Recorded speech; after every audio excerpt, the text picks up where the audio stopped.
कौन सा मजहब और कौन सी ऐसी कौम है जिसको विपरीत परिस्थितियों में हिंदू दर्शन ने अपने यहां शरण न दी हो, उसको फलने फूलने का अवसर न दिया हो। कौन सा ऐसा है दुनिया के अंदर? लेकिन आज जिस हिंदू दर्शन ने सबको शरण दी, सबको फलने फूलने का भरपूर अवसर दिया, आज जब उसी के खिलाफ षड्यंत्र होना प्रारंभ होता है तो उसे एकजुट होना तो पड़ेगा ही। और मुझे लगता है इन लोगों के कर्मों का फल है कि पूरे देश का हिंदू जनमानस आज इस बात के लिए तैयार हो रहा है कि उसके खिलाफ आज शासन तंत्र से जो षड्यंत्र हो रहे हैं उसका जवाब अपने स्तर पर देना ही पड़ेगा। और आज वही स्थिति सामने आई है। महोदय, मैं पूछना चाहता हूं इन लोगों से, जब भारत का मुसलमान हज यात्रा करने के लिए जाता है, महोदय, जब हज यात्रा करने के लिए जाता है उसकी पहचान तब भारतीय के नाम पर नहीं, पाकिस्तानी के नाम पर नहीं, बांग्लादेशी नाम पर नहीं, भारतीय उपमहाद्वीप का जो भी मुसलमान हज यात्रा करने के लिए जाता है उसकी पहचान हिंदू नाम पर होती है। उसकी पहचान भारतीय, पाकिस्तान या बांग्लादेश के नाम पर नहीं। लेकिन अगर उसी हिंदू पहचान को हम इनके ऊपर यहां पर लागू करने का प्रयास करते हैं, इनको बुरा लगता है। हिंदू सांप्रदायिकता नहीं, हिंदू राष्ट्रीयता का प्रतीक है। और भारत की राष्ट्रीयता का प्रतीक हिंदुत्व को बदनाम करोगे तो उसकी कीमत चुकानी पड़ेगी इन लोगों को। और इसलिए महोदय, मैं आप सबके आपके माध्यम से एक बार कहना चाहता हूं, महोदय, एक बार गुरुदेव रविंद्रनाथ टैगोर ने कहा था, गुरुदेव रविंद्रनाथ टैगोर ने एक बात कही थी। उन्होंने कहा था अगर भारत को समझना है, बैठ जाइए आप, फालतू बात करते हैं।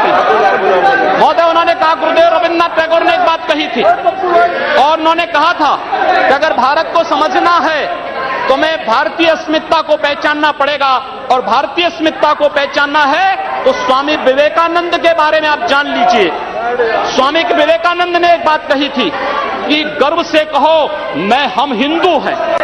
स्वामी विवेकानंद ने एक बात कही थी कि गर्व से कहो हम हिंदू हैं। स्वामी विवेकानंद तो सांप्रदायिक नहीं थे, स्वामी विवेकानंद तो किसी पार्टी के नहीं थे।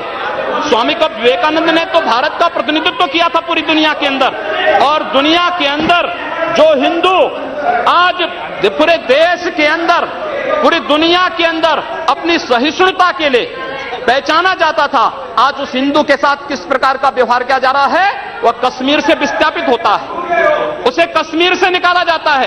एक भी बार इस सदन में चर्चा नहीं होती है, इन लोगों का मुंह नहीं खुलता जब कश्मीर से 3.5 लाख की संख्या में कश्मीरी पंडित निकाले जाते हैं, तब ये लोग नहीं बोलते। पिछले 2012 में असम के अंदर 3 महीनों तक बोडो जनजाति के लोगों को मारा जाता रहा, कोई नहीं बोला। महोदय, कोई नहीं बोला। जम्मू कश्मीर के बाद जम्मू कश्मीर के हिंदुओं के मारने पर कश्मीरी पंडितों को उनके घरों से बेदखल कर दिया गया। एक भी बार ये लोग बोले नहीं, इनको पीड़ा नहीं हुई। दुनिया के अंदर ये अपने आप में बिरला उदाहरण था जहां पर अपने ही देश में अपने ही जानने वाले लोग विस्थापित होकर के खाना बदोश की जिंदगी जी रहे हैं। उस शर्मनाक घटना की निंदा एक भी बार इन लोगों ने नहीं की। मुंबई के दंगों पर ये लोग मौन रहे। जमशेदपुर और भागलपुर के दंगे कांग्रेस के समय हुए थे, एक भी बार इन लोगों ने उस पर चिंता व्यक्त नहीं की।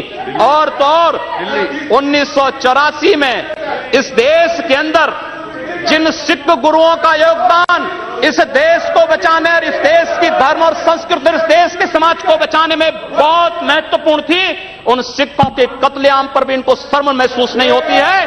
और आज लोग इस देश के अंदर बात करते हैं सांप्रदायिक सौहार्द की, इनका पूरा चेहरा सांप्रदायिक हिंसा से रंगा हुआ है।